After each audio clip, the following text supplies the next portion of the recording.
Sasha Soundlab includes a powerful drum machine which uses classic step sequencer technology. The drum machine comes with 10 pre-built kits and each kit has got 100 samples in, so there are loads of possibilities. Each kit allows you to store up to 10 of your own custom patterns, and these are accessed by playing keys C3 through A#3 on your keyboard. Here I've loaded up the electronic house kit. I'm going to put together a simple groove using 3 of the patterns by playing keys C3, C#3 and D3. Let's have a listen.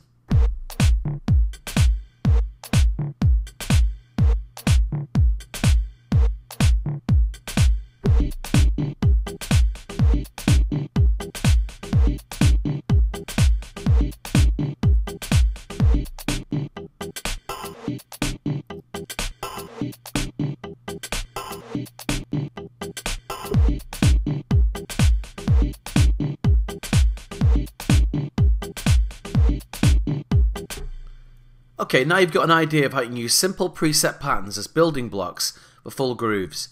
Next we're going to have a look at building some patterns of our own. The first thing I'll do is completely clear all the patterns in this kit. I'll do that through the drop down menu. I've already selected the first pattern by pressing C3 and now I'll choose clear pattern now. I'll do the same thing with C#3. Okay, clear pattern. And D3. I'll press C3 again to get us back to the first empty pattern. Now let's start adding some hits. For simplicity's sake, I'm just going to do a standard house beat this time. I'll start by adding some kicks, so I select the kick slot and draw kicks on the first beat of every bar. Okay, to hear this back, now I just need to press key C3. Nice trick here is to engage the latch button. This allows me to take my hand off the C3 key and it'll keep the groove playing.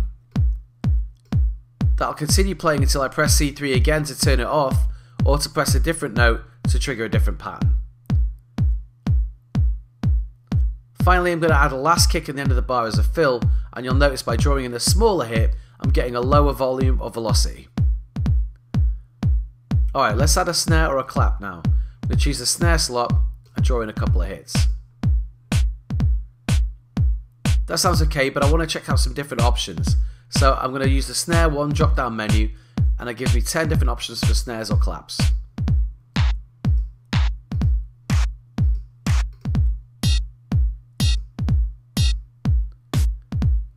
I like that one.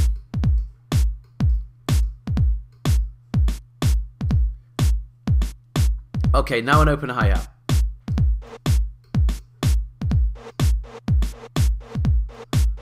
Choose some different options.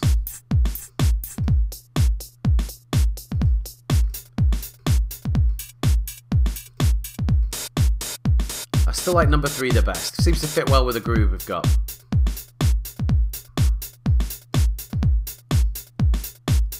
Now when it comes to percussion and drum programming, I've got to be honest, it's not one of my strongest skills. With this drum machine it's almost hard to get bad results. I'm just going to play around now and hopefully you'll see what I mean.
Not bad for just a couple of minutes work.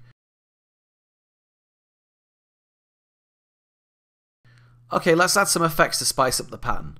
You'll see along the bottom right hand corner there are parameters for tone, tune, reverb and delay. You'll be familiar with the tone knob from our previous tutorial. This allows you to dial in a wide variety of tones with a single knob.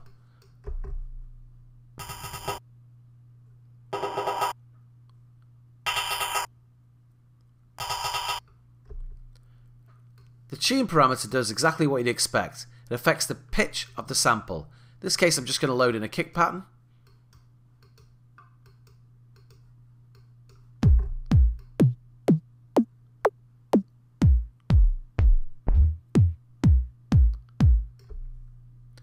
Now let's have a look at the reverb and delay.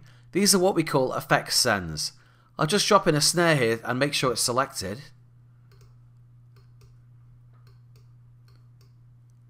And you can see I can control how much of the sound is sent to the delay effect.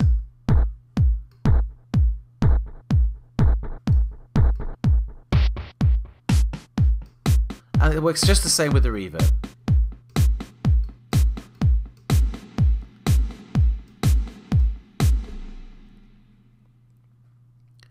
Now let's say I want to change the delay time or the type of reverb. You can see that the drum machine has a second page accessible on the bottom. In this case it's called the Sculpt tab. Let's go there and play with the settings we chose while listening back to the pattern.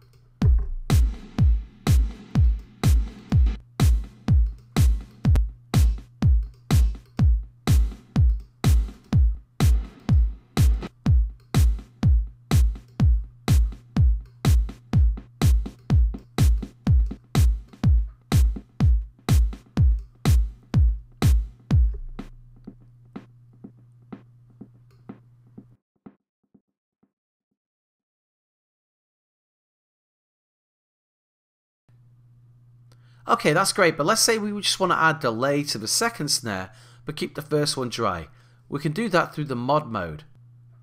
Mod stands for modulation, and this mode allows us to make different settings for these effects on each step of the grid. Let me show you how. First I'm going to enable mod mode and then select which of the effects I want to modulate. In this case I'm going to use the delay and the snare. So the snare is selected, mod mode is engaged, and I'm going to choose the delay parameter to modulate. You'll notice that as I press the button, it gave me a fresh grid to work with. I know my snares are on beats 5 and 13, so if I want to add some delay on the second hit, I'll use the delay send on the grid. So now you're just hearing delay on the second snare on beat 13. Okay, great. Let's take this idea one step further. Remember the first groove we built?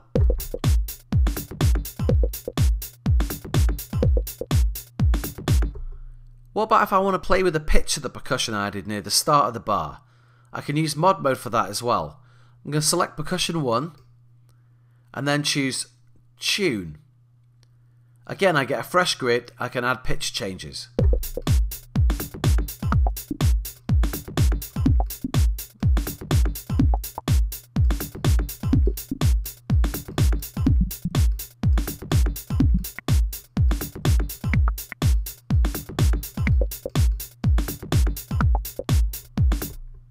You get the idea. I'm going to give you one last example of how you can use mod mode to really breathe life into your percussion patterns. Let's just use a simple kick snare example we had earlier. I'm going to add in a closed hi-hat. Okay, great. Now you'll notice the hi-hat sounds the same every time it plays, which isn't very realistic. Let's engage mod mode and play with the tone control to see what we can do about that.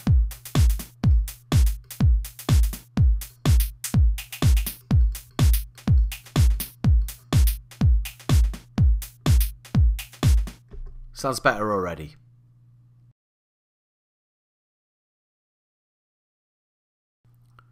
So far we've looked at programming just a single pattern, which is great, but it'll soon get boring if we don't add some variety in drum fills to keep the listener's interest. This time I'm using the Plastic Metropolis kit.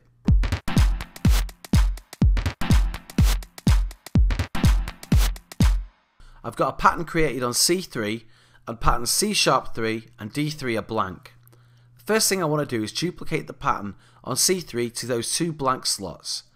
To do this, I use the copy pattern command. I select the key I want to paste on and paste pattern.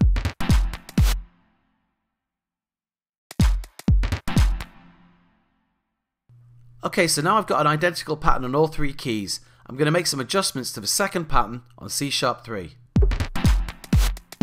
First I'll add a little kick fill at the end of the bar. And maybe some toms.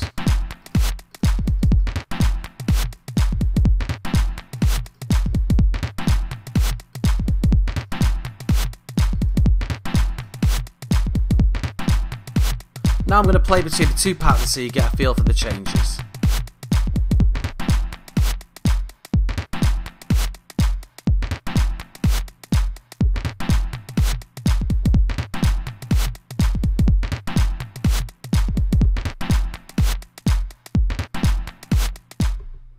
Okay, finally for the third pattern, we're going to create a breakdown. I'm going to remove the kicks and add some synth variations towards the end of the bar.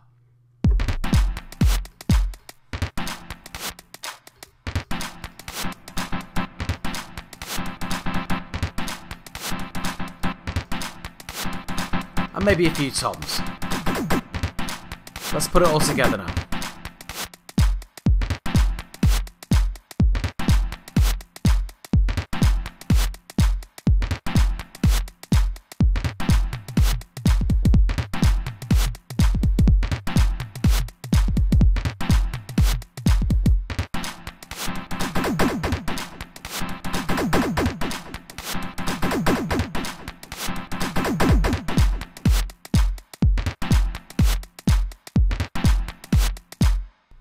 You get the idea. Last couple of things to mention. You can use the copy and paste track instead of pattern command if you just want to copy an individual part, for example an open hi-hat pattern, rather than copying all the slots at once.